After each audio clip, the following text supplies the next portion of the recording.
हटी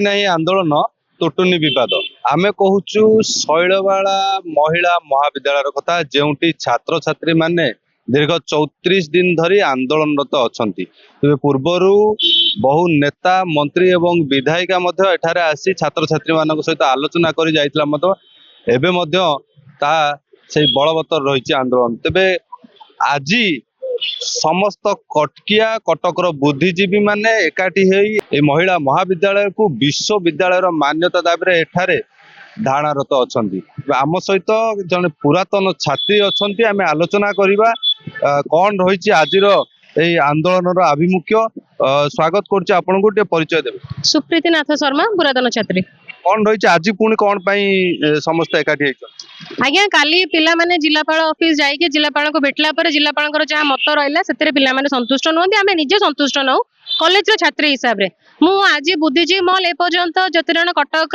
बुद्धिजीवी महल आसी आमको जॉइन करिसेंती मु स्वागत करी समस्त को धन्यवाद देवी एक पदक्षेप आम सह सामिल होगा एवं आज को 34 दिन हो गला आंदोलन 34 दिन नुह 365 दिन लगी रहा जो पर्यंत आम दाबी पूरा न हो आंदोलन चलो दरकार पड़े आगू छात्र आंदोलन रूप नब पूर्व विधायिका महोदय आसते आपण मान सहित आलोचना करते जिलापाल को भेटी कौन किसी बर्तमान पर्यंत आउटपुट किसी आउटपुट किसी आसीनी से उल्टा आम उपर क्वेश्चन कर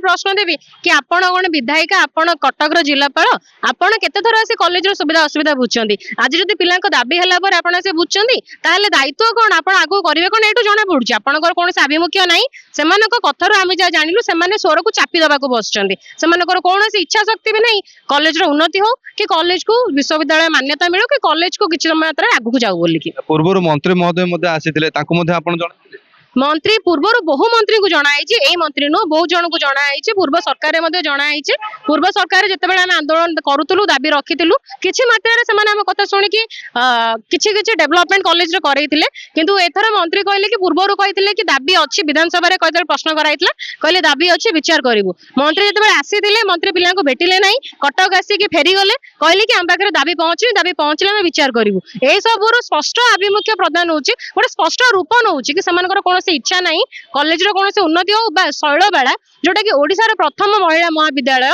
जहाँ नारी शिक्षार एंतुड़ीशाल जो से निजक ओडिया बोली गर्व कहते तार उन्नति करने कौन इच्छा शक्ति ना मधुबाबू प्रति एक अन्याय नुहे निश्चिंत मधुबाबू पूरा से लोक जहाँ आज गोटे ओडिया निजक गर्वर ओडिया कहूँ यहाँ से स्थान जो स्वतंत्र उत्कल प्रदेश स्वतंत्र ओडिया आंदोलन आरंभ होता है जो कुठारघात हो स्पष्ट कुठारघात मधुबाबू ओडिया अस्मिता बोली नाटा जो चारिआडे घुरु बुलुची से ओडिया अस्मिता माने दीर्घ कुठारघात करा होचे ऑटोनोमस कॉलेज टा जेतबेले यूनिवर्सिटी रो मान्यता पाइबो कोन आपन मानु बेनिफिट मिलिबो यूनिवर्सिटी मान्यता पाइले प्रथम जिनिस कॉलेज को विश्व स्तर रे आउ टिके अधिक प्रतिपादित हबो नूतन पाठ्यक्रम खोलिबो नुआ टेक्नोलॉजीज आसीबो नुआ पिला मानको नुआ किछि शिक्षा को मिलिबो बहु मात्रा रे पिला आसी पाठ पढिबे एबे ओडिसा रो पढुचंदी भारत रो पढुचंदी मे भी यूनिवर्सिटी हला पर बाहर भी भारत बाहर भी पिला आसी केटी पाठ पढिबे जोडा कॉलेज को गोटे सुनाम दबा सहित पर्टिकुलाली जो मानक पई गढ़ा हेतिला झियो मानक पई गोटे सिक्योर प्लेस हबो तांको पई गोटे भलो जागा हबो पाठ पढिया को निजक उन्नति करिया पई बाबा मांकर मध्ये चिंताटी जीवो 24 वर्ष सरकार रे ही पालानी किंतु निकट रे बिजु जनता दल जे छात्र जनता दल जे अछंदी सभानेत्री से मध्ये आसीतिले हाँ सभानेत्री आसीतिले आसिके मध्ये योगदान करतिले सभानेत्री मध्ये हमको सपोर्ट को सहमति देकी जाइछन निजर से मध्ये तांको हिसाब रे तांको पदक्षेप नै कि चेष्टा करिया को से कहिछन से मध्ये चेष्टा करूछंदी आशा अछि कि हमर ए जो आंदोलन पिला मानकर कष्टटा व्यर्थ जीवनी किछि सुफल निश्चय मिलिबो सरकार को निद केबे भांगियो बोले आशा सरकार का निद आज्ञा सरकार के ऊपर डिपेंड करे से जो भी सरकार हो निद केबे भांगियो से सरकार ही कहि परिबे हमर काम ठक ठक करके बारंबार सरकार गोटिया को चेष्टा करबा हमें करि चलीचु जो पर्यंत निद न भांगिबो आंदोलन एमती चल रहिबो आंदोलन आज 34 दिन हेलाणी आमे आंदोलन जारी रखिलु सरकार को निवेदन करथिलु सरकार कहले कि से आम कथा सुनि आम कथा ऊपर गुरुत्व देबो କିନ୍ତୁ ଆମକୁ ଯାହା ଲାଗୁଛି ତାଙ୍କ ପ୍ରତିକ୍ରିୟାରୁ ଆମେ ଗତ ରାତି ପୁରା ଦିନ କଟୁଛୁ 10 ପାଖରୁ ଆମେ ବାହାରିକି ଆସିଲୁ। ତାପରେ କଲେକ୍ଟରଙ୍କ ପାଖକୁ ଗଲୁ। କଲେକ୍ଟରଙ୍କ ସହିତ ଯୋଉ ଆମ ଆଲୋଚନା ହେଇଥିଲା ବା ବିଭଳ ହେଇଥିଲା, ତାପରେ ଆମେ ଅହରାତ୍ର ବସିଲୁ। ସକାଳ 8ଟା ଯାଏ ଆମେ ସବୁ ପିଲା ବସିଥିଲୁ। ବସିଲା ପରେ ମଧ୍ୟ କୌଣସି କର୍ତ୍ତୃପକ୍ଷ ଆସିନାହାନ୍ତି, କିନ୍ତୁ ସରକାର ତା ଉପରେ କିଛି କଟକବାସୀକୁ ସାମିଲ କରିବା ପାଇଁ ଚେଷ୍ଟା କରିବେ, ଅନ୍ୟାନ୍ୟ ୟୁନିଭର୍ସିଟିକୁ ସାମିଲ କରିବା ପାଇଁ ଚେଷ୍ଟା କରିବେ, ଓଡ଼ିଶାବାସୀକୁ ସେ ଏକତ୍ରିତ କରିକି ଯେହେତୁ ଶୈଳବାଳା ମହାବିଦ୍ୟାଳୟ ବିଶ୍ୱବିଦ୍ୟାଳୟର ପ୍ରାପ୍ୟ ହେଉଛି ବିଶ୍ୱବିଦ୍ୟାଳୟ ମାନ୍ୟତା ତାର ପ୍ରାପ୍ୟ, ତେଣୁକରି ସେ ସହଯୋଗ କରିବାର କଥା ଦେଇଥିଲେ। ଆନ୍ଦୋଳନ ଜାରି ଅଛି। ଯେ ପର୍ଯ୍ୟନ୍ତ ଆମକୁ ବିଶ୍ୱବିଦ୍ୟାଳୟ ମାନ୍ୟତା ନ ମିଳିଛି ସେ ପର୍ଯ୍ୟନ୍ତ ଆନ୍ଦୋଳନ ଜାରି ରହିବ। ଆଉ ମୁଁ ନିବେଦନ କରିବି କଟକବାସୀ, ଓଡ଼ିଶାବାସୀ ଆଉ ଯିଏ ବି ଏ ମହାବିଦ୍ୟାଳୟରୁ ଅଳ୍ପ ବହୁତ କିଛି ଉପକାର ପାଇଛନ୍ତି କିମ୍ବା ଏହାର ଅଂଶ, ସେମାନେ ଆସିକି ଏହାକୁ ପରିବାର ଭାବିକି ଏହାର ସମ୍ମାନ ପାଇଁ, ଗୌରବ ପାଇଁ ଆଉ ପ୍ରତିଷ୍ଠା ପାଇଁ ଆମ ସହିତ ସହଯୋଗ କରନ୍ତୁ। ମୋ ଅବସର ପ୍ରାପ୍ତ ନଟବର ସତ୍ପଥୀ ଅବସର ପ୍ରଫେସର ନଟବର ସତ୍ପଥୀ, ଆମର ଏକମାତ୍ର ଦାବି ଯେ ଶୈଳବାଳାକୁ ବିଶ୍ୱବିଦ୍ୟାଳୟ ମାନ୍ୟତା ଦିଆଯାଉ। ଦେଖିଲେ ଯେ ଏଇଠି ଓଡ଼ିଶାର ସର୍ବ ପ୍ରାଚୀନ କଲେଜ ଏବଂ ଭାରତ ବର୍ଷର ଦ୍ୱିତୀୟ କଲେଜ। ଏହା ବ୍ୟତୀତ ଆଉ ଗୋଟିଏ ବଡ଼ କଥାଟି ହେଉଛି ଯେ ମଧୁସୂଦନ ଦାସ ଏବଂ ଶୈଳବାଳା, ମଧୁସୂଦନ ଦାସଙ୍କର ଅବଦାନ ଓଡ଼ିଶା ପାଇଁ ଓ ଶୈଳବାଳାଙ୍କର ଅବଦାନ ନାରୀ ଶିକ୍ଷା ପାଇଁ, ଏ ଦୁଇଟି ଆମ ଓଡ଼ିଆ ଜାତିର, ଓଡ଼ିଶାର ଗୋଟେ ଜାଜଲ୍ୟମାନ ବିଷୟ। କିନ୍ତୁ ଏଇ କଥାକୁ କଟକର ଜନସାଧାରଣ କେତେ ମନେ ରଖିଛନ୍ତି ମୁଁ ଜାଣିନି, କିନ୍ତୁ ଓଡ଼ିଶା ସରକାର ଆଦୌ ମନେ ରଖିନାହାନ୍ତି। ସେଇଥିପାଇଁ ଅବହେଳା କରିଚାଲିଛନ୍ତି କ୍ରମାଗତ ଭାବରେ। ଆମେ ଦୀର୍ଘ 3 ବର୍ଷ ହେଲାଣି ବିଭିନ୍ନ ଫୋରମରେ ସରକାରକୁ ଏକଥା କହୁଛୁ ଏବଂ ଆଜି ଯେତେବେଳେ ଏ 32-33 ଦିନରେ ଆମର ଝିଅ ପିଲାମାନେ ବସିଛନ୍ତି, ଆନ୍ଦୋଳନ କରୁଛନ୍ତି, ସରକାରଙ୍କ ତରଫରୁ କୌଣସି ତତ୍ପରତା ନାହିଁ ସେମାନଙ୍କୁ ଟିକେ ବୁଝେଇବା ବା କଟକର ଜନସାଧାରଣଙ୍କୁ କହିବା ଯେ ଏ ଯାହା ଘଟା କରାଯାଉଛି ଏହା ଠିକ ନୁହେଁ। ଯଦି ଠିକ ନୁହେଁ କାହିଁକି ଠିକ ନୁହେଁ? ଯଦି ଠିକ ତାହେଲେ ହେ ସରକାର, ତମେ ଗଣତନ୍ତ୍ରର ସରକାର, ଗଣତାନ୍ତ୍ରିକ ମୂଲ୍ୟବୋଧର ପ୍ରତିଷ୍ଠା ହେଉଛି ତୁମର କର୍ତ୍ତବ୍ୟ।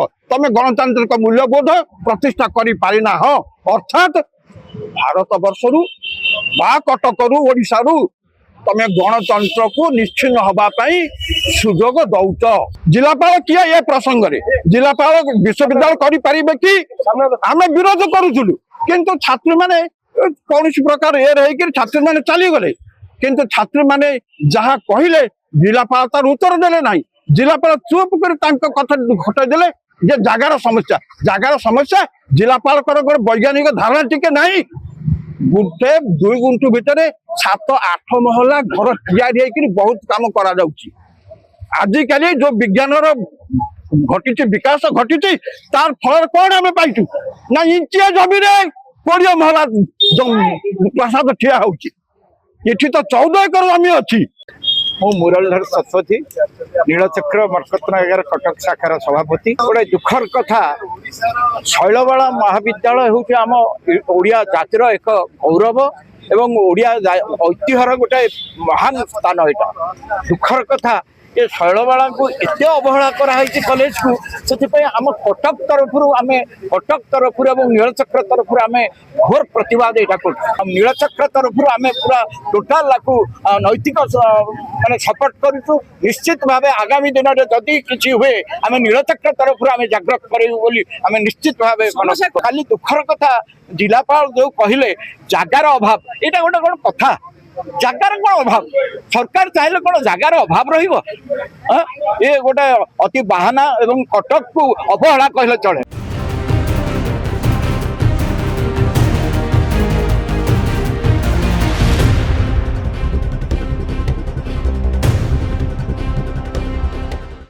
ଗୋଟିଏ ପଟେ ଛାତ୍ରଛାତ୍ରୀ ମାନେ ଦିନ ରାତି ଏକ କରି ଏଠାରେ ଧାରଣାରତ ଥିବା ବେଳେ ଅନ୍ୟପଟେ କଟକର ବୁଦ୍ଧିଜୀବୀ ବାର୍, ବୋର୍ଡ ଅଫ ରେଭିନ୍ୟୁ এই ছাত্রছাত্রী মানଙ୍କୁ বଳ ଯୋଗାଇଛନ୍ତି।